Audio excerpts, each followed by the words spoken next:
All right, let's begin. Sorry if I sound a little nasally or it's hard to understand me. Thank you for everything, Dr. Hezi. I appreciate it. So in this problem, we're basically just creating a Java program to solve the quadratic note and the quadratic function. It's just a simple algebraic equation that we've kind of grown accustomed to throughout our basic algebra. And as we've seen throughout our courses in mathematics in our education. So basically, we just want to obviously follow this assignment. We want 3 Java methods and account for the different possible roots of the equation. So the equal roots, the unequal roots, and then the complex roots. So I wanted to create a Java program, which I did, that kind of lists everything step by step and kind of shows you the 3 broken down to. I have it commented out so you can see each section, and then I also will show you kind of output. Overall, this assignment was kind of difficult. It definitely took some thinking. Kind of took me back to algorithms, to be honest with you. Once again, sorry about this. But anyways, let me get to the real stuff. So we will move into I'm using IntelliJet. So basically, obviously created a quadratic equation. So the line declares a public class named quadratic equation. And then I put my initials beforehand just to declare the name. That's all it's doing. It's just a blueprint for creating objects.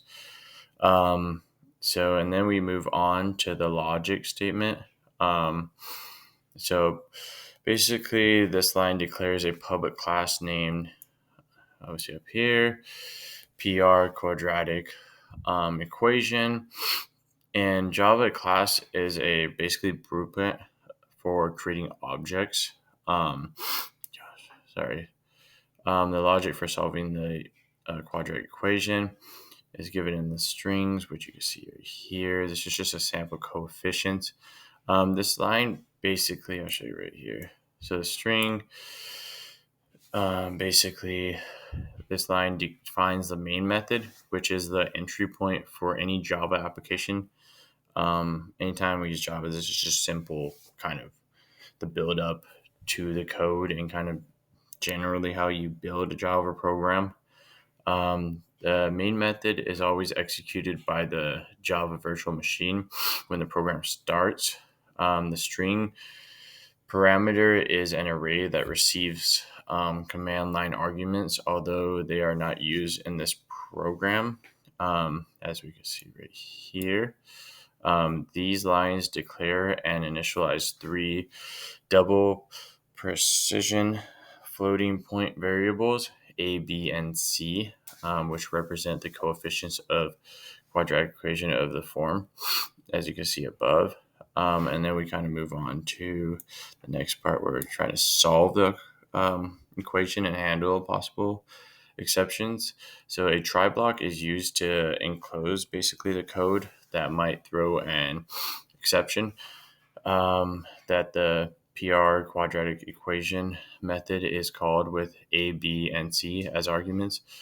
To solve the quadratic equation, this method returns the array of doubles representing the roots of the equation, which is basically shown below, and all this right here. That's what we're talking about, which is the conditional statement, which checks the length of the roots array.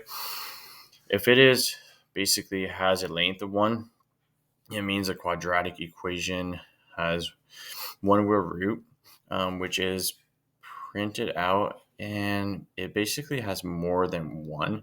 It means the equation has 2 real roots and both will be printed. And then we use a catch function right here. The catch blocks are what we talked about in lectures previously.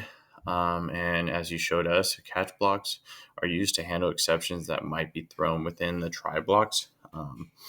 The first catch block catches illegal argument exceptions, which is thrown if the condition A is basically 0. The second catch block catches complex roots exceptions, a custom exception that basically, as you can see here, in both cases, the error messages associated with the exception is basically printed. And then we're going to move on. As you can see, I have it labeled here, the method to solve quadratic equation and its roots. Basically is declared to be public. So, and basically you have a static, which meaning it can be called without creating an instance of the quadratic equation solver class. It basically takes 3 double arguments and returns an array of double values. It also declares that it can throw illegal arguments, basically right here, and complex roots exception. Then we move on a little bit further and go into the if statement parts. Okay. And then basically the if statement checks if the coefficient A is 0. If it is, the method throws an illegal exception with a message explaining that A cannot be 0 because it would not be a quadratic equation. If that's the case, it's just simple algebra and simple why we use a quadratic equation.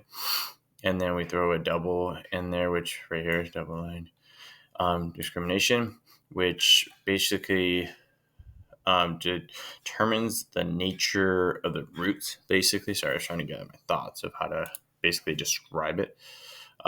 Then last of all, we have, obviously I break it up into a custom exception, and then because you want to break it up into different ones, you wanted me to do it in 3 different sections, so in 3 different ways. The code block calculates the roots based on the value of the discrimination. If the discriminant basically is positive, then the 2 values are real roots, which are calculated and returned in the basically output. So I'll show you right now as we use it, and work. Okay, perfect. I was like, ooh. There you go.